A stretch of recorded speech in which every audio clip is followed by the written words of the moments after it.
یار ویسے آپس کی بات ہے، سوچنے والی بات ہے کہ ہم کماتے بہت زیادہ ہیں، یہاں بھی وہاں بھی ادھر بھی دن بھی رات بھی ایک کیے ہوئے ہیں، پیسہ بہت زیادہ کماتے ہیں، دولت بہت زیادہ کماتے ہیں، اور ہے بھی دولت، لیکن اس سب کچھ ہونے کے باوجود برکت نہیں ہے، سکون نہیں ہے۔ کیوں؟ کہیں ایسا تو نہیں ہے کہ جو ہمارے رشتہ دار ہیں ہم نے ان کو ناراض کیا ہوا ہے، جو ہماری بہنیں ہیں ہم نے ان کو ناراض کیا ہوا ہے، ہم نے اپنے بھائیوں کے ساتھ بول چال ختم کی ہوئی ہے؟ کہیں ایسا تو نہیں ہے کہ ہم نے اپنے والدین کے ساتھ اچھا رویہ اچھا سلوک نہیں کیا، ان کے ساتھ بول چال ختم کیا ہوا ہے؟ کہیں ایسا تو نہیں ہے کہ ہم نے اپنی بیٹیوں کے ساتھ یا اپنے رشتہ داروں کے ساتھ قصہ مختصر کہ ہم نے بول چال ختم کیا ہوا ہے؟ اگر ایسا ہے نا تو یاد رکھیے کہ آپ کے رزق میں آپ کے گھر میں بے برکتی صرف اور صرف اسی وجہ سے ہے کہ آپ نے قطع رحمی کی ہوئی ہے، قطع تعلقی کی ہوئی ہے۔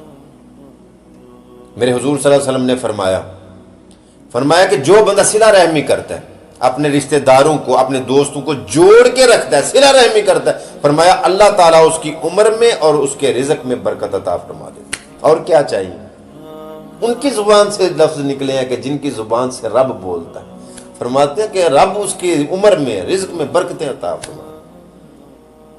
یہ غور کرنے والی بات ہے، توجہ کرنے والی بات ہے، بلکہ فکر کرنے والی بات ہے۔ میرے حضور صلی اللہ علیہ وسلم نے فرمایا کہ جو بندہ یہ 3 کام کرے گا، کل قیامت والے دن حساب کے وقت اللہ اس بندے کے ساتھ نرمی سے پیش آئے گا، اللہ حساب کے وقت آسانی کرے گا۔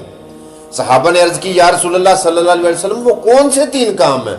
تو حضور نے فرمایا، پہلا کام، جو تمہارے اوپر ظلم کرے تم اسے معاف کر دو، جو تمہیں محروم کرے تم اسے عطا کرو، اور جو تمہارے ساتھ تعلق توڑے تم اس کے ساتھ تعلق جوڑو۔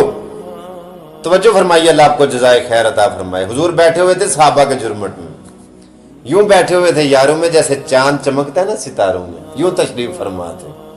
ایک دیہاتی آیا اور مسجد میں آ کے پیشاب کرنے لگ گیا، پخانہ کرنے لگ گیا۔ صحابہ غصے میں آگے لال پیلے ہو گئے، اسے برا بلا کہنے لگے۔ میرے حضور نے اپنے صحابہ کو کہا کہ صحابہ خاموش ہو جاؤ، چپ ہو جاؤ، اسے کچھ نہیں کہنا۔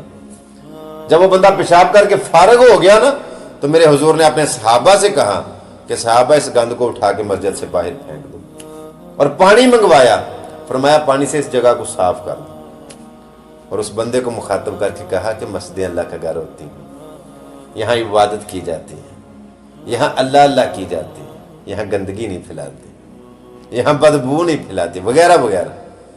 جب اس بندے نے اتنا اچھا اخلاق دیکھا، وہ اتنا متاثر ہوا کہ رو پڑا، رو کے کہنے لگا، میرے ماں باپ تجھ پہ قربان ہو جائے، تیرا اتنا میٹھا لہجہ، تیرا اتنا پیارا لہجہ، تیرا اتنا اچھا اخلاق ہے۔